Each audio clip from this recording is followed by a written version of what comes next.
आज की इस वीडियो में कवर करते हैं एक्सरसाइज 5.2। तो पहला क्वेश्चन आपके सामने, state the property that is used in each of the following statements. तो एक फिगर राइट साइड में दिया गया है और इस फिगर से रिलेटेड यहाँ पर 3 स्टेटमेंट्स हैं और इन स्टेटमेंट्स के पीछे का हमें रीज़न बताना है। स्टेटमेंट्स ट्रू हैं, ट्रू या फॉल्स नहीं बताना है, बस उसके पीछे का रीज़न बताना है कि ये स्टेटमेंट क्यों ट्रू है, लिखी ही क्यों है। तो पहला क्वेश्चन, पहले फिगर को देख लिया जाए अच्छे तरीके से। तो यहाँ पर ए और बी 2 लाइंस हैं, पैरेलल है या नहीं ये स्टार्टिंग में नहीं बताया गया है, ये हमें उन पार्ट्स में बताया जाएगा। जैसे पहले क्वेश्चन में 3 पार्ट हैं तो उन तीनों पार्ट्स में ही बताया जाएगा कि ये पैरेलल हैं या नहीं, राइट। और अगर इस लाइन को देखा जाए जिसको अभी रेड किया गया, ये वाली लाइन, ये ट्रांसवर्सल का काम कर रही है और ये लाइन भी ट्रांसवर्सल का ही काम कर रही है। और जो पहली ट्रांसवर्सल की हमने बात की उसने बनाए टोटल 8 एंगल्स, 1 2 3 4 5 6 7 8। दूसरे ट्रांसवर्सल ने जो भी एंगल बनाया है वहाँ पर मेंशन नहीं है, तो शायद उसका कोई मतलब भी नहीं होना चाहिए। अब देखते हैं पहला क्वेश्चन। पहले क्वेश्चन में ये बता दिया गया हमें कि ए और बी दोनों पैरेलल हैं, देन 1 = 5। मतलब पहली कंडीशन ये है कि अगर ए और बी दोनों पैरेलल लाइंस हों तो एंगल 1 और एंगल 5 ये दोनों ही इक्वल होंगे। रीज़न बताना है। तो साफ साफ दिखाई दे रहा है कि जो 1 का रोल है वो लेफ़्ट साइड में अपर साइड में है और 5 का भी रोल यहाँ पर लेफ़्ट में अपर में है। तो ऐसी सिमिलरिटी जब भी मिलती है तो हम उसको बोलते हैं करेस्पॉन्डिंग एंगल। तो पैरेलल लाइंस है और करेस्पॉन्डिंग एंगल है, दैट्स वाई दोनों इक्वल हैं। तो यही बात लिख ली जाए। गिवन हमें ये बताया गया है कि A is parallel to B and ये कह सकते हैं सो अगर ए और बी पैरेलल होगा तो ये एंगल 1 और एंगल 5 इक्वल ही होगा। Reason corresponding angle, they are corresponding angles हो गया। Question number 2, if angle 4 is equals to angle 6 then A is parallel to B. बातें लगभग सिमिलर की गई हैं, बस यहाँ पर पहले क्वेश्चन में कंडीशन के रूप में क्या था, मतलब इफ़ के साथ क्या था कि लाइंस पैरेलल हैं और उसका रिजल्ट बताया गया था कि एंगल इक्वल है। और दूसरे क्वेश्चन में एंगल को ही इक्वल बताया जा रहा है और रिजल्ट में बोला जा रहा है कि वो पैरेलल हैं। देखिए दोनों बातें सही हैं। अगर 2 लाइन पैरेलल हों तो वहाँ पर जो करेस्पॉन्डिंग एंगल होते हैं या अल्टरनेट इंटीरियर एंगल होते हैं या फिर अल्टरनेट एक्सटीरियर एंगल होते हैं, ये सारे इक्वल होते हैं और सम ऑफ करेस्पॉन्डिंग एंगल्स ये भी इक्वल होता है। ये थी पहली बात। दूसरी, क्या इसका अपोजिट सही है, वाइस वर्सा सही है? जी हाँ, कि अगर 2 ऐसे ट्रांसवर्सल हों, 2 लाइंस हों, अब पैरेलल है कि नहीं पैरेलल है ये हमें नहीं पता, लेकिन अगर एक ट्रांसवर्सल उन्हें इंटरसेक्ट करे और 8 एंगल बने, इफ़ अगर करेस्पॉन्डिंग एंगल इक्वल आ जाए या फिर अल्टरनेट एंगल इक्वल आ जाए या फिर को इंटीरियर एंगल्स का सम 180 हो जाए, तब लाइंस पैरेलल होती हैं। यहाँ पर 2 तरीके से बातें कही जा रही हैं। पहला, पैरेलल है तो एंगल्स के इक्वल होने की बात कही जा रही है। दूसरा क्या है कि एंगल इक्वल्स हैं तब जो है लाइंस के पैरेलल होने की बात कही जा रही है। तो आइए देखते हैं। गिवन हमें यहाँ पर दिया जा रहा है कि एंगल 4 और एंगल 6 इक्वल हैं। Angle 4 is equal to angle 6। अब देखते हैं ये दोनों हैं कहाँ। एंगल 4 ये रहा और एंगल 6 ये है आपके सामने। तो एंगल 4 और 6 ये दोनों ही इंटीरियर एंगल्स हैं।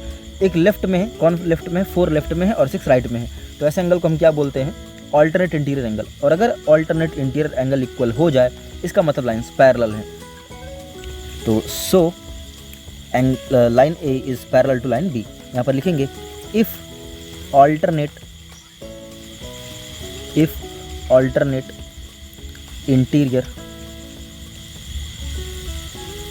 Angles are equal then the lines are parallel। Third question में एंगल 4 और 5 इन दोनों का सम 180 है, तब हमें ये प्रूफ करना है, रीज़न बताना है कि ए और बी पैरेलल क्यों हो जाएंगे। तो 4 और 5 हैं कहाँ? ये रहा 4 एक इंटीरियर एंगल है, 5 भी इंटीरियर एंगल है और दोनों ही लेफ्ट साइड में ही हैं, यानी कि इनको हम बोलेंगे interior angles on the same side of transversal, या ऐसा कह सकते हैं को इंटीरियर एंगल्स। और अगर को इंटीरियर एंगल का सम 180 हो जाता है भैया तो लाइंस पैरेलल होती हैं। तो यहाँ पर गिवन के तौर पर क्या लिखा जाएगा कि angle 4 plus angle 5 is equals to 180। So अगर ऐसा है कि दोनों का सम 180 है तो लाइंस क्या हो जाएंगी, parallel. A is parallel to B, वही रीजन यहाँ मेंशन करेंगे। इफ द सम ऑफ को interior angles then the lines are parallel। तो ये हो गया फर्स्ट क्वेश्चन। आते हैं सेकंड क्वेश्चन पर। In the following figure identify. Okay, अच्छा क्वेश्चन है और ये क्वेश्चन तभी हो सकता है जब आपका बेसिक कॉन्सेप्ट बिल्कुल क्लियर हो। पहला देखिए, ऐसी कंडीशन हमने पढ़ रखी है कॉन्सेप्ट्स में, जब हम कॉन्सेप्ट कर रहे थे, यानी कि इंटरव्यू था।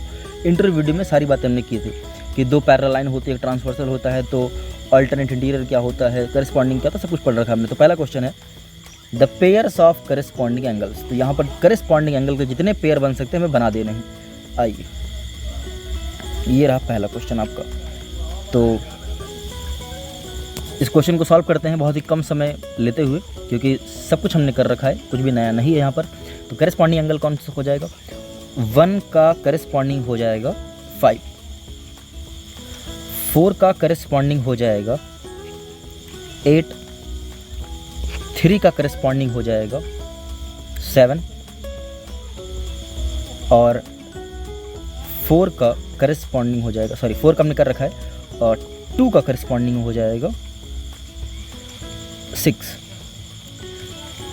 Second question, the pair of alternate interior angles. तो अल्टरनेट इंटीरियर में कौन आएगा, 3 एंड 5।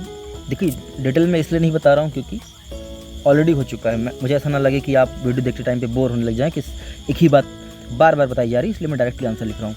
तो 3 का अल्टरनेट इंटीरियर होगा 5 और 2 का हो जाएगा 8।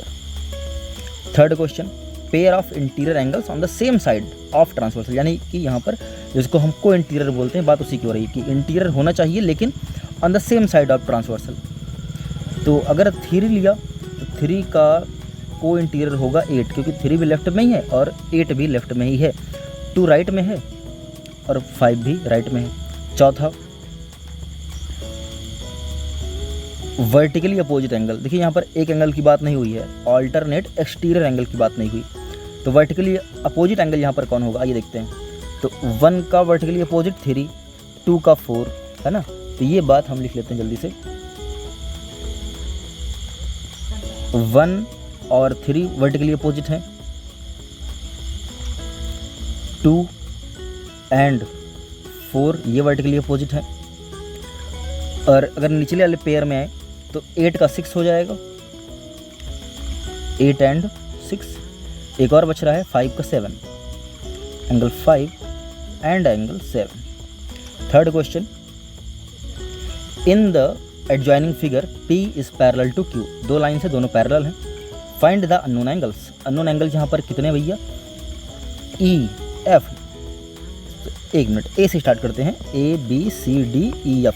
टोटल 6 एंगल्स ऐसे हैं जो हमें बताने हैं, जिनके बारे में हमें कुछ नहीं पता है। तो चलिए शुरू करते हैं। उसी फिगर को मैंने रोटेट कर दिया है। यहाँ पर जो पैरेलल लाइंस हैं वो वर्टिकली हैं और यहाँ पर पैरेलल लाइंस को मैंने हॉरिजॉन्टल कर दिया, क्योंकि आपने कॉन्सेप्ट ऐसे ही पढ़ रखा था तो आसानी ऐसे होगी। हालांकि हमें इसकी आदत नहीं डालनी है, कैसे भी क्वेश्चन आए, चाहे पैरेलल लाइंस वर्टिकल हो हॉरिजॉन्टल हो, हमें प्रैक्टिस कर लेनी चाहिए कि हमें समस्या ना हो। बट फिर भी फर्स्ट टाइम है तो ये आपके लिए कर दिया गया है। तो शुरू करें। ये है 125 और इसका करेस्पॉन्डिंग एंगल अगर आप देखेंगे तो एंगल D है इसका करेस्पॉन्डिंग एंगल, और D इक्वल हो जाएगा इस 125 के। रीजन दोनों क्या हैं, करेस्पॉन्डिंग एंगल्स। तो चलिए गिवन में लिखेंगे कि P is parallel to Q, पहली बात। अब एंगल D जो होगा वो इक्वल होगा 125 के। रीजन दे देंगे करेस्पॉन्डिंग एंगल, करेस्पॉन्डिंग एंगल्स। इसके बाद जो B है, B इसे D का क्या है, वर्टिकली अपोजिट। तो B की वैल्यू हो जाएगी D के इक्वल, B equals to D।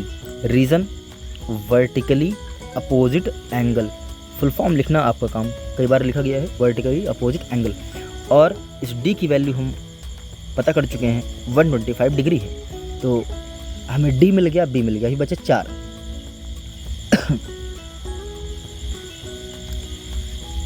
Angle F और एंगल डी दोनों ही हैं interior angles on the same side of the transversal, तो दोनों का सम कितना हो जाएगा 180।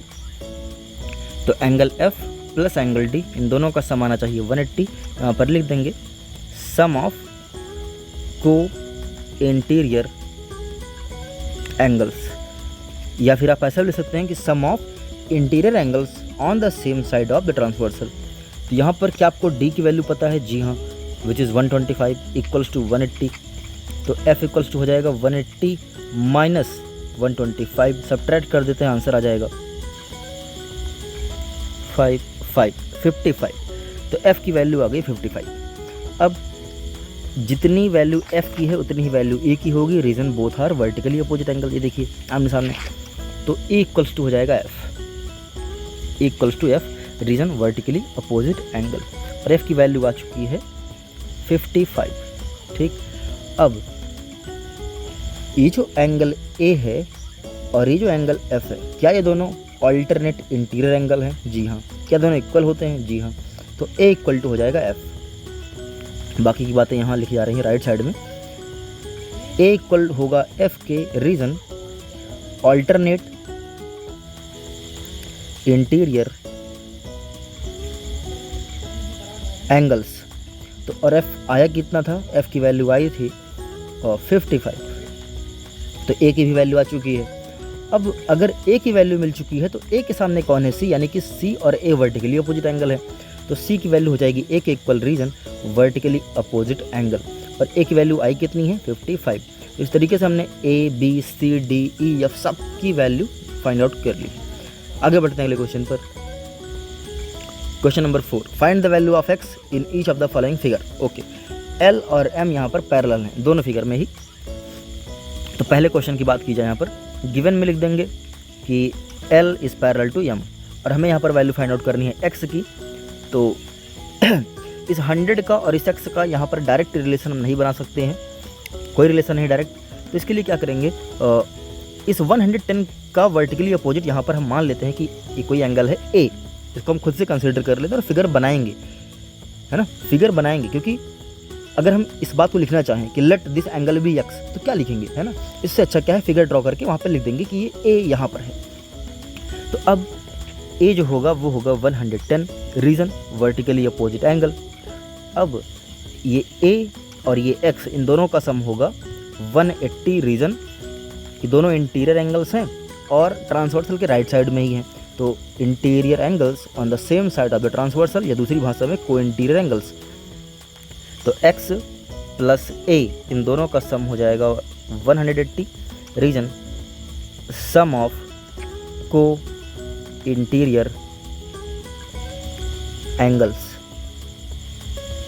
सम ऑफ को इंटीरियर एंगल्स, सॉरी इस जगह एक छोटी सी गलती हुई यहाँ पर, हर जगह सम ऑफ को इंटीरियर एंगल्स इक्वल टू 180, ये लिख देना हर जगह।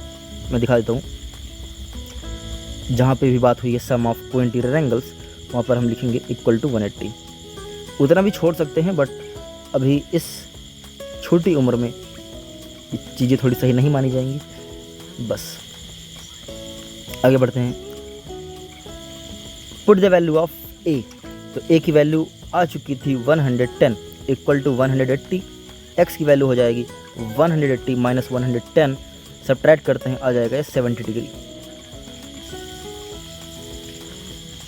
क्वेश्चन नंबर 2, यहाँ पर x इस जगह पर है, कैसे वैल्यू मिलेगी आगे देखते हैं।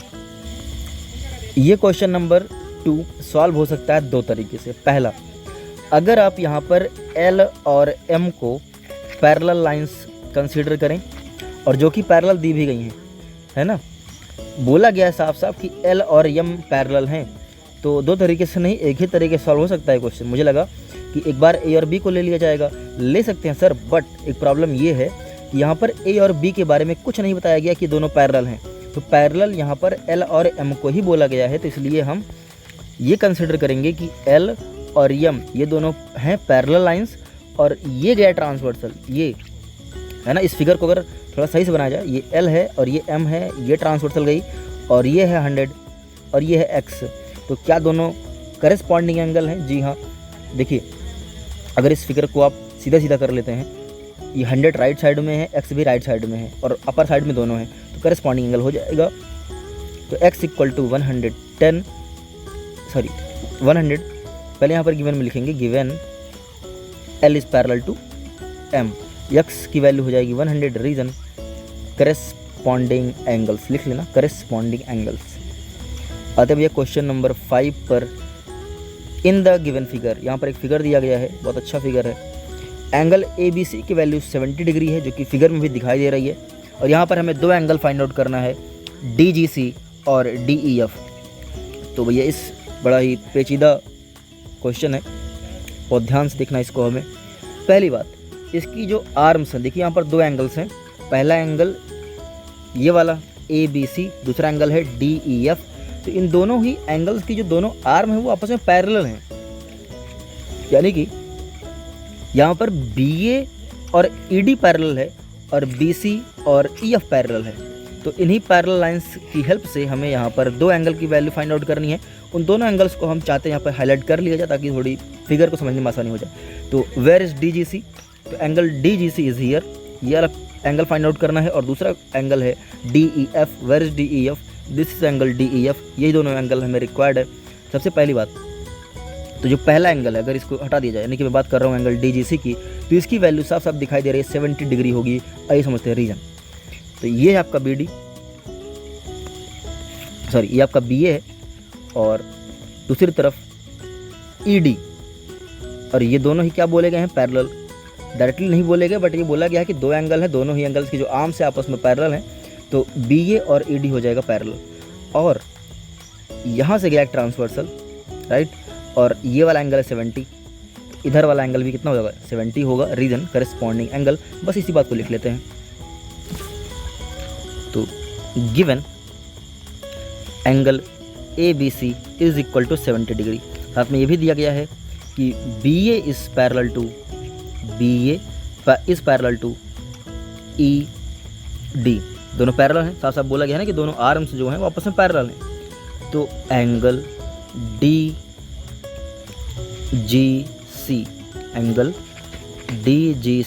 ये इक्वल होगा एंगल ABC के, रीज़न करेस्पॉन्डिंग एंगल। जब भी फिगर समझ में ना आए तो जिस एंगल की बात हो रही है उनको उस फिगर से बिल्कुल सेपरेट कर लेना चाहिए, जैसे मैंने स्टार्टिंग में करके दिखाया था। एक बार फिर कर लेते हैं। ये रहा आपका BA और ये रहा ED, BA और ये ED दोनों पैरेलल हैं। यहाँ से ये गई ट्रांसवर्सल और ये दोनों एंगल हो जाएंगे करेस्पॉन्डिंग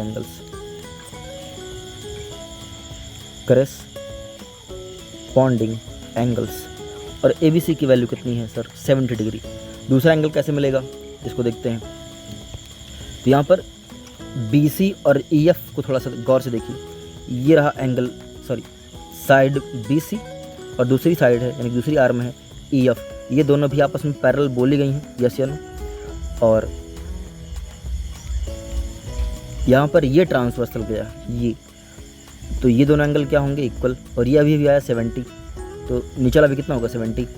तो एंगल्स का जब नाम लिखा जाएगा तब फिगर में अच्छे तरीके से देखेंगे हम इसको। तो एक का नाम है एंगल, या पहले वो पैरेलल वाली बात लिख देते हैं कि BC is parallel to EF। BC और EF पैरेलल हैं, फिगर में भी इनको हाईलाइट कर दिया जाए। ये रहा BC और ये रहा EF। एंगल DEF इक्वल होगा एंगल DGC के, रीज़न करेस्पॉन्डिंग एंगल। फिगर में देखते हैं, ये वाला एंगल एक बार ब्लू से बना दिया इसको, ये ब्लू वाला एंगल इस पर्पल वाले एंगल के इक्वल होगा। क्यों? कि दोनों ही करेस्पॉन्डिंग एंगल हैं। क्यों है? दोनों ही राइट साइड में है, दोनों ही अपर साइड में है करेस्पॉन्डिंग एंगल। और इसकी वैल्यू कितनी आई थी भैया? 70 डिग्री। तो दोनों ही एंगल जो पूछे गए थे दोनों की वैल्यू 70 आ चुकी है। अगले क्वेश्चन पे चलते हैं। Question number 6, in the given figures below decide whether L is parallel to M। हमें यहाँ पर यही डिसाइड करना है कि क्या L और M पैरेलल हैं भी या नहीं। तो ये 126 और ये 44, ये दोनों क्या हैं? को इंटीरियर एंगल। अगर इन दोनों का सम 180 आ जाता है तो हम ये कहेंगे कि दोनों लाइन पैरेलल है। पहला क्वेश्चन, तो 126 प्लस 44 कितना हो जाएगा सर? 170 डिग्री। और अगर इन दोनों का सम 170 है यानी कि 180 नहीं हो पाया तो इसका मतलब है कि एल और एम पैरेलल नहीं है। तो लिखेंगे सम ऑफ को interior angles is not equals to 180। This implies that, यानी कि इस बात का ये मीनिंग निकलता है कि L is not parallel to M। दूसरा क्वेश्चन, यहाँ पर हम इस एंगल को मान लेते हैं कि एंगल A है और A की वैल्यू फाइंड आउट करते हैं जो कि इसी 75 की इक्वल होगी। रीज़न कि A और 75 दोनों क्या हैं? Vertically opposite angle. ये देखिए, ये आमने सामने, तो ये वाला एंगल 75 की इक्वल होगा। तो ये रहा आपका क्वेश्चन नंबर 2। तो एंगल A की वैल्यू है 75, रीज़न वर्टिकली अपोजिट एंगल। अब भैया हम इस A का और इस 75 का सम फाइंड आउट करते हैं जो कि दोनों हैं को इंटीरियर एंगल्स, या ऐसा कह सकते हैं interior angles on the same side of the transversal. तो angle A plus 75 equals to, तो A की वैल्यू है 75 प्लस 75 150। तो यहाँ पर अगेन वही लाइन हमें यहाँ पर छाप देनी है। कौन सी? कि सम ऑफ को interior angles is not equal to 180, so the lines are not parallel. Question number 3,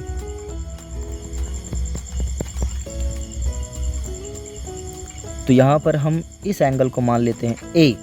तो ये इस A की वैल्यू कितनी हो जाएगी? 57 के इक्वल। थर्ड क्वेश्चन में एंगल A की वैल्यू होगी 57, रीज़न वर्टिकली अपोजिट एंगल। क्या कोई रिलेशन नहीं बन सकता? क्या हर बार वर्टिकली अपोजिट लेना है? जी, हम और भी वैल्यू ले सकते हैं, बट यहाँ पर और कुछ नज़र नहीं आ रहा ना। बट कहीं पर हमको करस्पॉन्डिंग नहीं मिला, या फिर कहीं हमको वो नहीं मिला